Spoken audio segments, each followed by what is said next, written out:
medical coverage under ARKids First is when they're at the pharmacy and they're facing, oh, you're going to have to pay, he said, $450 for these prescriptions, or when they're sick and they take them to the doctor's office. One of the things, we have regional meetings in our area, and I know that coming from a communal health center where we provide services regardless of the ability to pay, that was a very shocking thing for me to have PCPs in this room, and they're just openly discussing the fact that if a child comes in and they don't have medical coverage, they'll refuse to see people. And I was just like, wow, blown away by that, because, communal health centers, it's just not our world. And so that definitely inspired the willingness or the interest in getting out and spreading the word. Probably the biggest thing when we started this project about 2.5 years ago was the education piece. And I think I was probably not even aware of the reapplication process. That has been one of the biggest things that for every school counselor, for every parent educator in a school classroom, in a school district, parent educators, principals, people don't know that they have to reapply. Many parents don't know that they have to reapply and don't realize that they could just get dropped and if they don't fill out the application. And we have such a transient population at this at that income level that it's very difficult to be at the same address the next year when they're sending out that application. And many of them need assistance in reading the application and different things like that. And so that was probably one of the biggest, learning curves for all of us, was the realization that we have to get the message out about reapplication and prompting families to do that instead of finding out at the doctor's office or at the pharmacy. I just wanted to give you some ideas of how we do this in our community. I am in the south central area of Arkansas. Give you an idea, there's probably those of you in here that could count all the counties and tell me where they all are. But let me give you towns: El Dorado, Magnolia, Camden, Fordyce, that area down south central.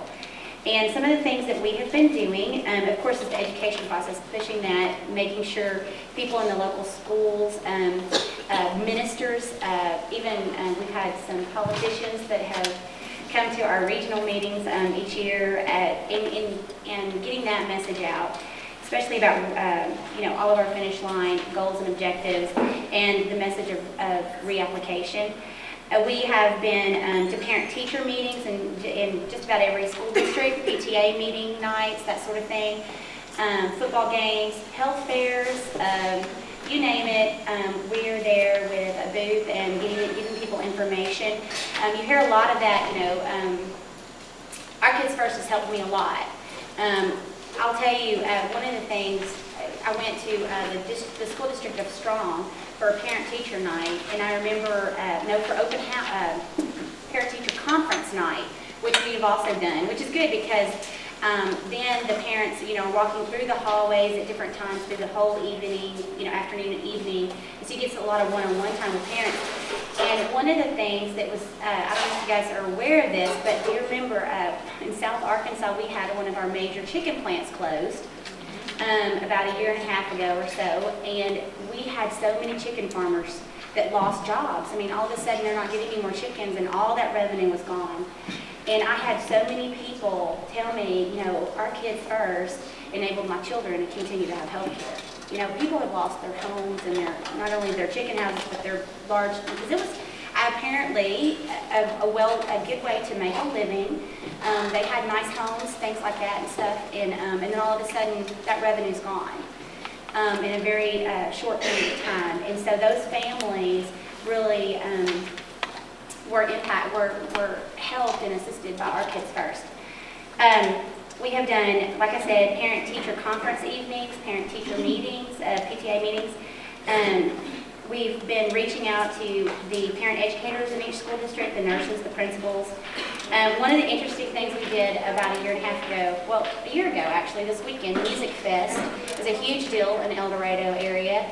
And they bring big name music groups and that sort of thing, and it's a big festival, and there's a whole kids area and things like that and stuff. And we built we kind of played on the finish line theme and did a race car black and white checkered kind of thing with the flags and stuff, and had one of those,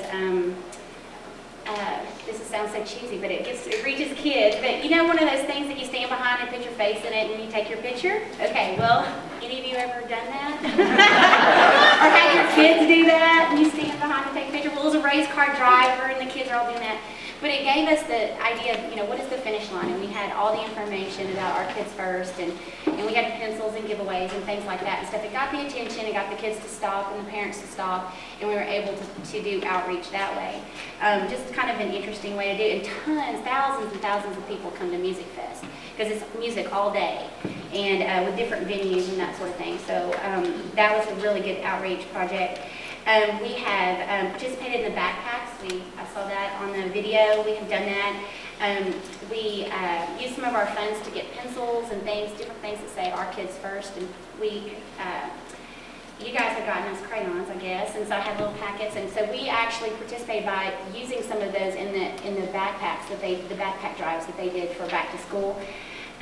This past year, we finally got into the largest district in our area, school district in our area, and we're able to send ARKids First information home with that beginning of the year with the free and reduced lunch packets and that sort of thing, the whole package. We got our information, our ARKids First information in every single one of those packets that went home to those kids in those school districts.